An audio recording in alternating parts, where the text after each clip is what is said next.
What's up, everyone? Welcome back to another review. And this time we're taking a look at The World's End, directed by Edgar Wright and co-written by Edgar Wright and Simon Pegg.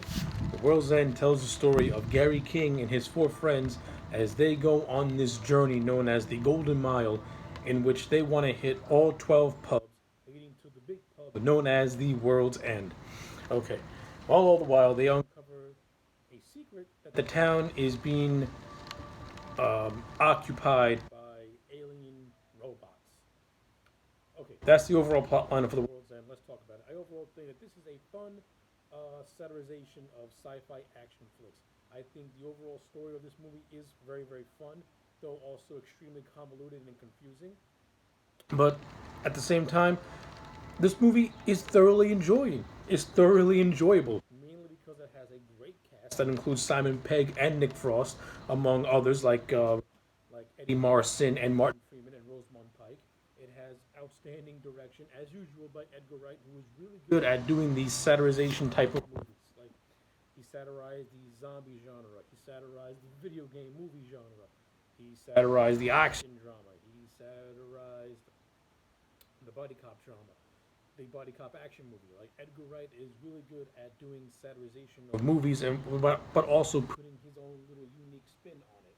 And to me, The World's End is no different. So, without further ado, let's just talk about it for a little bit. Number one, the cast in this movie is fantastic. As Simon Pegg as the lead character Gary King, I thought he was great. I like the character of Gary King. He reminds me of like a '90s goth rocker type of dude in terms of his wardrobe and his personality. And I thought Simon Pegg gives the character of Gary King a fun charisma, and he's just a hell of a lot of fun to watch. He's got this wild, manic personality, and he really brings the character to life. And it really contrasts his four friends who have more down to earth, normal personas, and they work off perfectly. And the chemistry between the five actors is fantastic. Like you could really buy these people as being lifelong friends.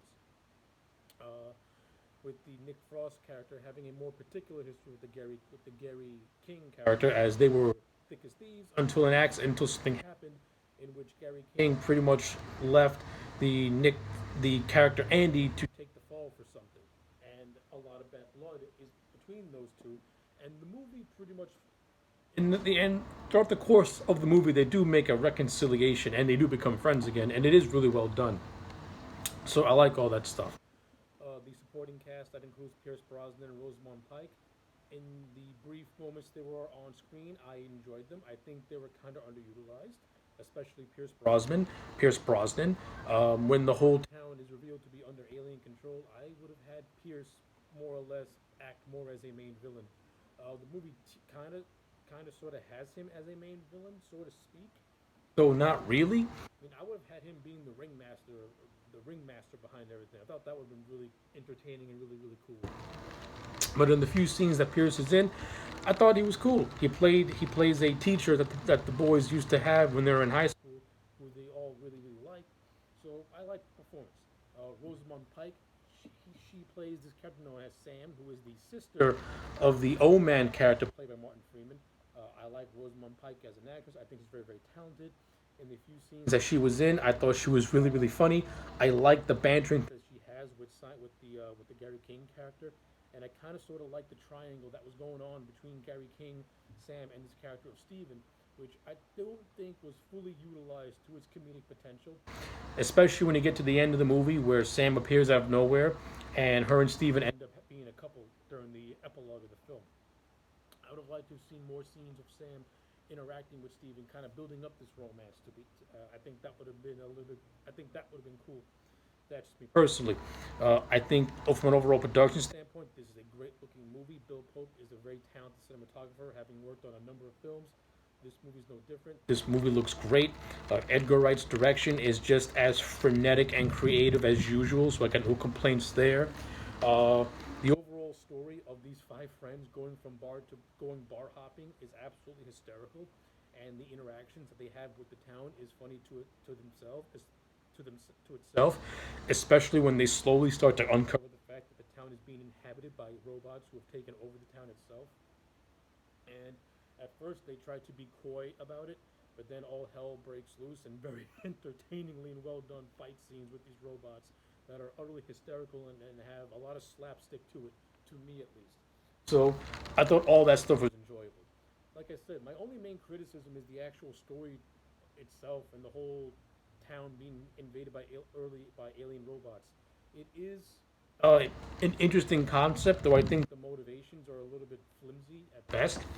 And I really do kind of think that the whole alien invasion to me kind of brings the story down a little bit. Like I know this movie is supposed to be a satire science fiction film, so I get it, and Edgar Wright does make it work for the most part. But for me, the most interesting part about this movie was the five friends just bar hopping and just bantering off one another because the chemistry was just so good. And I thought the science fiction element of this movie kind of brought it down just a little bit for me. Though overall, I find The World's End to overall be a very, very satisfying science fiction comedic comedy movie. It's a damn good Edgar Wright movie, and it's a damn good solid movie just to itself. It's very entertaining and very fun to watch. And at the end of the day, to me, The World's End gets a solid 8 out of 10. I do not like this movie more than I like, let's say, a Hot Falls or a Baby Driver, but I do like it more than Scott Pilgrim, and I like it more than Shaun of the Dead. So yeah, 8 out of 10 for The World's End. Those are my thoughts. Let me know yours in the comment section down below. Like the video and subscribe, and I'll check you back next time for more.